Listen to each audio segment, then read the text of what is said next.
people of the internet, Fantastic Mr. S here again, and you're watching Dangerously Rockin' Reviews! In my last review, if you guys remember, I talked about why choosing the right tone is extremely important for your song, like really important, and why Love Song clearly didn't understand that.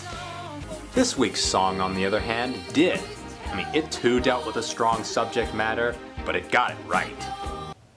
By the way, the song is called The Logical Song. It's by Supertramp.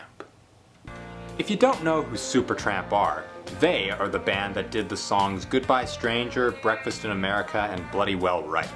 They're a fascinating one, let me tell you, with its two lead singers slash keyboardists. One of them is Rick Davis, who is still in the band, and the other was Roger Hodgson, until he left in '83.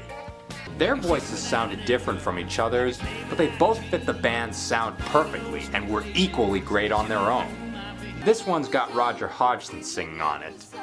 Is it just me, or does his voice sound a lot like a cross between Rabbit's original voice actor and Miss Krabappel?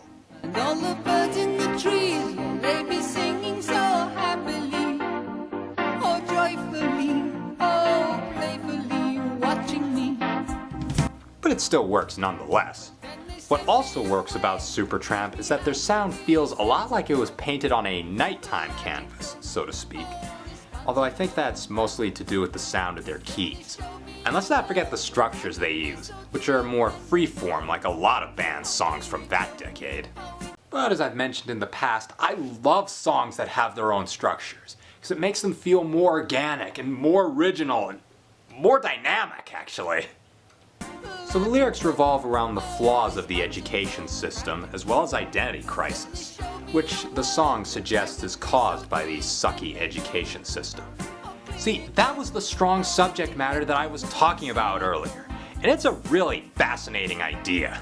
I mean, if you've spent your entire childhood at a boarding school just to be indoctrinated like Hodgson did when he was a kid, why wouldn't you question it?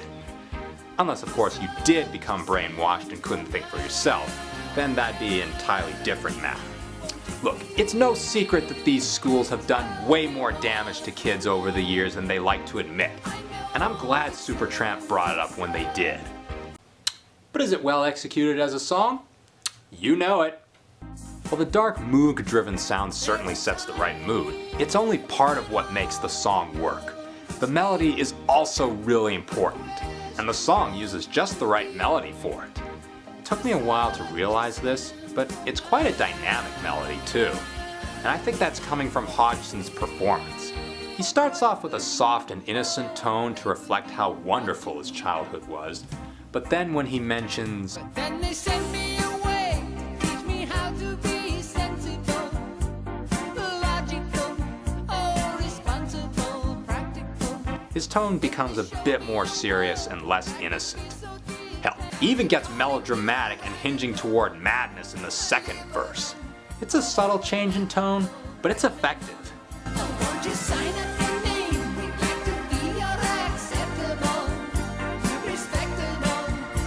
You see, instead of just being told what the singer's feeling, he actually uses those tones to show us what he's feeling. You know, it's all about showing, not telling.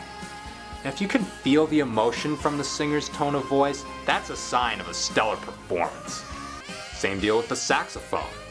Although, now that I think of it, it's gotta be one of the best uses of the sax ever put to a Supertramp song.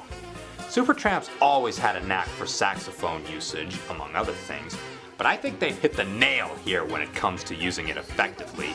Because when it first comes in, you feel the anger that's being channeled through it, even going as far as to almost make your eyes water.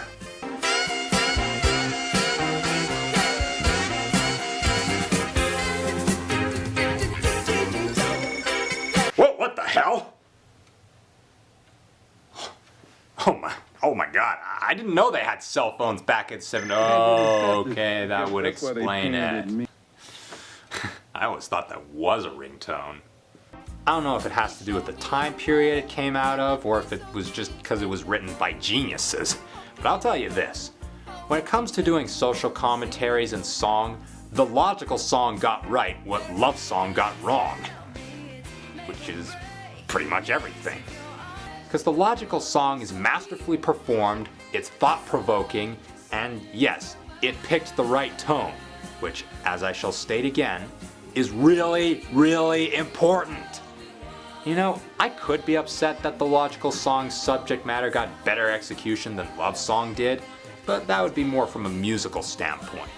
From a more general standpoint, I know that the concept from the former is a far more serious issue, so I'm glad that they gave it the right melody. Although, it does make you wonder why it too didn't leave the impact on society that it should have. Because the owners of this country don't want that. I guess you can't argue with that. But still, epic win. Epic win! I'm the fantastic Mr. S, and you're watching Dangerously Rockin' Reviews!